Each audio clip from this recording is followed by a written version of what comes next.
Okay, so this problem asks us to find the margin of error. It says, assume that a sample is used to estimate a population proportion P. Find the margin of error so that that corresponds to a sample size of 283 with a 36% success rate at a confidence level of 98%. Okay, so let's break this down. We have a sample size of 283. So sample size is going to be our n. So our n is going to be 283. P hat is our success rate. So our P hat is going to be 0.36. And we want a confidence level of 98%. Now, how do we use a confidence level? Well, the Z star is going to be based on the confidence level.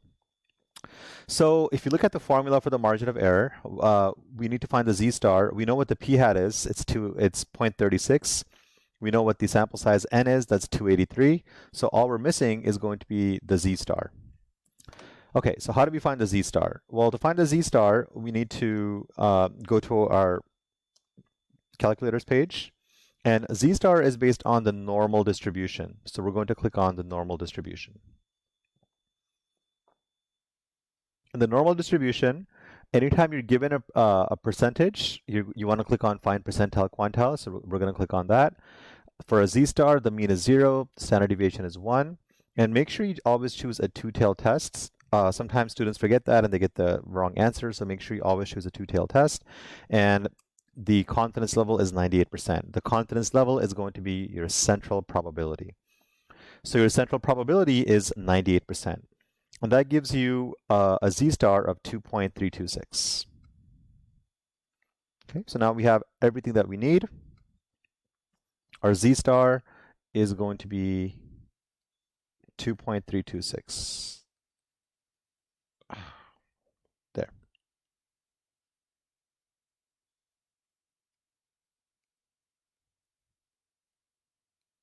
Okay, now let's go ahead and plug all this in. So our margin of error is going to be the Z star, which is 2.326 times the square root of P hat, which is going to be 0.36. Make sure you use parentheses for everything, times 1 minus P hat, which is 1 minus 0.36. All of that divided by the sample size, which is 283. I recommend using Desmos to plug this in. So on a web browser or on your phone, whatever you're using, go to desmos.com. There's also a Desmos link on our calculators page. So either way, you're going to get here. And let's start plugging stuff in. So we have 2.326, that's our Z star. For times, you can either put the multiplication sign or you don't have to. It's automatically assumed. So even if you don't put that, that's totally fine. Then we're going to go here and put square root. Now here, it's really important that you use parentheses. So you have parentheses 0.36. Then go outside the parentheses, but still inside the square root. So you don't want to end up out there. Stay inside the radical. And we have 1 minus 0.36. So once again, that should all be inside the radical. And when we do the division, make sure you do that inside the radical as well. So we're going to put division. We're going to divide that by the sample size, which was 283. And there we go. We got our margin of error to be 0.066. And if you round this off to 2 decimals, that'll be 0.07.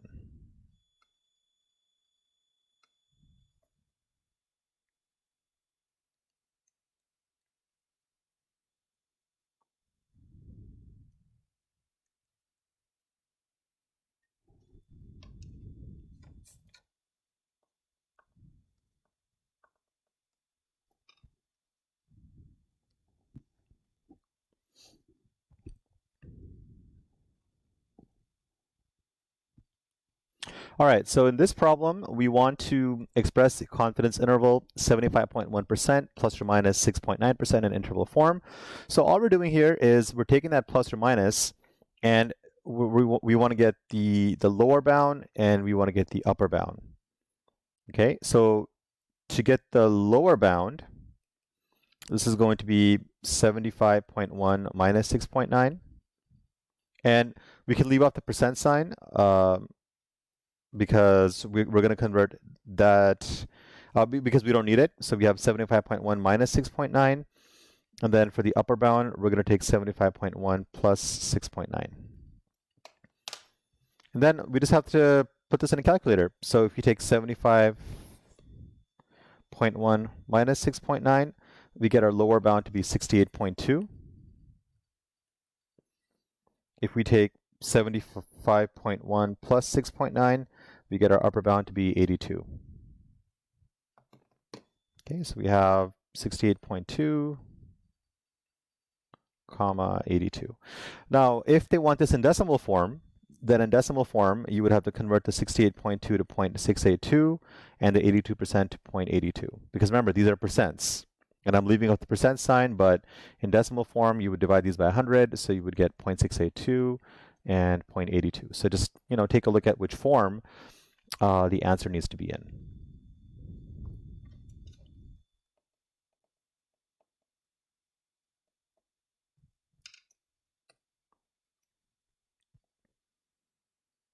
It says, we wish to sample the percent of adults in a certain county that are parents. Out of 600 adults sampled, 84 had kids. So remember that p hat is going to be the number of successes divided by the total. So we had, so the number of successes in this case is 84 because 84 out of 84 people surveyed had kids, and that was out of a total of 600. Now, I know we can convert this into a decimal, but for most accuracy, let's keep this as a fraction. Based on this, we want to construct a 99% confidence interval for the proportion p. So first, let's write down the formula for a confidence interval.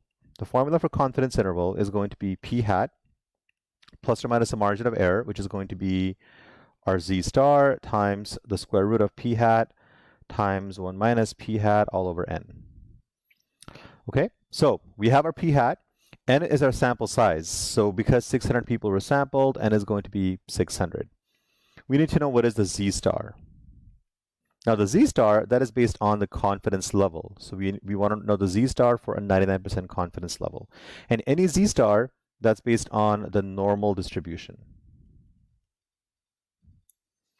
So what we're going to do is we're going to go to our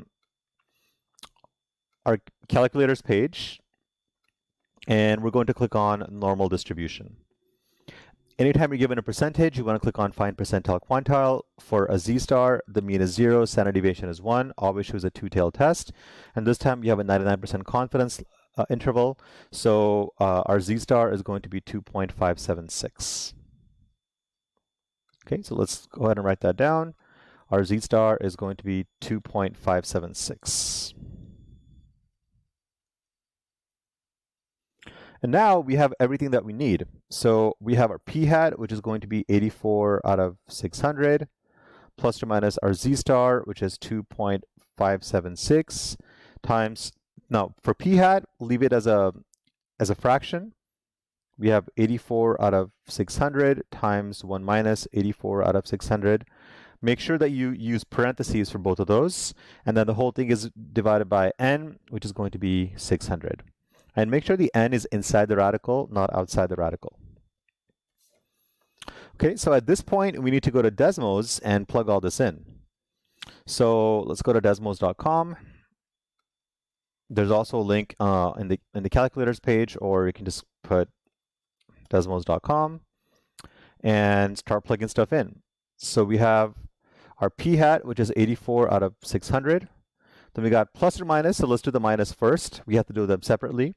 Minus 2.576, which is going to be our z star. We don't have to put the multiplication sign. You can just put square root. The multiplication is implied. Now this is important. Make sure you put this in a parentheses. So we have 84 out of 600 times 1 minus 84 out of 600. Make sure both of those are in a parentheses. And those have to be inside the radical. Now staying inside the radical, push the division sign. And then you can put your sample size, which is 600. So that's going to give you your lower bound. If you copy and paste it and just change the minus sign to a plus sign, that gives you the upper bound. So we can say based on here that somewhere between 10% and 0.176, which is 18% of people, of all people, are parents. Okay, so our lower bound is 0.10, our upper bound is 0.176, which is going to round to 0.18.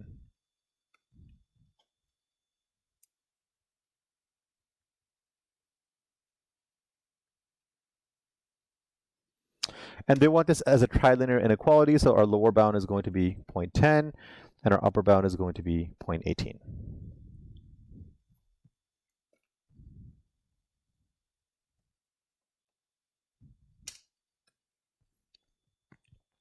Okay, so this one says, giving a test to a group of students, the grades are summarized as below. So we want to know, we want to find the percentage of all students who received a B given that they were male. Okay, so that's going to be your P hat. Okay, so the success is any student who received a B given that they're a male. Now, let's go back to what the word given means. The given, it means that we're going to limit our sample space only to males. So let's take a look at how many total males we have. We have a total of 29 males. So our given is that they're a male, so we ignore everybody else. We don't worry about the females, don't worry about the total. Only focus on the males. We have 29 males. Now, out of those, how many of them received a B? And that's 6. 6 of them received a B. So our P hat is going to be 6 out of 29 because we're only going to focus on the rows that is the males. Our N is going to be 29 because our given is that they're male, so our sample size is going to be 29 students. And the last thing we need is we need a Z star. So the Z star, that's based on a 99.5% confidence level. So we need to find a Z star that corresponds to a 99.5% confidence level. Okay, so how do we do that? Any Z star is based on the normal distribution. So we are going to go to our calculators page and we are going to click on normal distribution. In normal distribution, we're going to click find percentile quantile because anytime you're given a percent, you click on find percentile quantile. For Z star, the mean is 0, standard deviation is 1. We have a two-tailed test, and our confidence level in this case is 99.5%. So our Z star is going to be 2.807. Okay, it says right there. So our Z star is going to be 2.807. So the formula for our confidence interval is going to look like this. It's going to be P hat plus or minus Z star times the square root of P hat times 1 minus P hat. Make sure you put those in parentheses. All of that divided by N. The N is inside that radical. So if you plug this in, our P hat is 6 over 29 plus or minus your Z star, which is 2.807, times the square root of P hat, which is 6 over 29. Now make sure that's in parentheses, super important, times parentheses 1 minus 6 over 29. And then all of that is going to be divided by N, which is 29. Now, we just have to plug this into Desmos and get our interval. So when you do a plus or minus, always start with the minus first, because that gives you the lower bound. So we're going to go to desmos.com. And our P hat is going to be 6 out of 29. We got the plus or minus, so I'll go with the minus first. Our Z star is 2.807. For multiplication, you don't have to write the times symbol. You can just put square root. It assumes the multiplication is there. Now, this part is important. Make sure you put a parentheses. 6 over 29 times the quantity 1 minus 6 over 29. And all that is going to be divided by 29.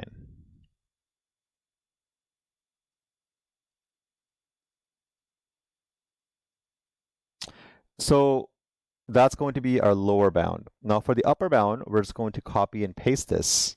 So we're going to copy it and we're going to paste it.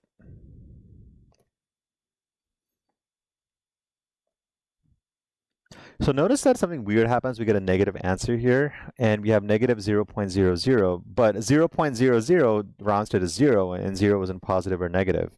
So, and then on the upper bound, we have 0.418, which is 0.42. So our interval is going to be 0, 0.42. Because again, 0.00 is just going to be 0. And so our lower bound is going to be 0, and our upper bound is going to be 0.42.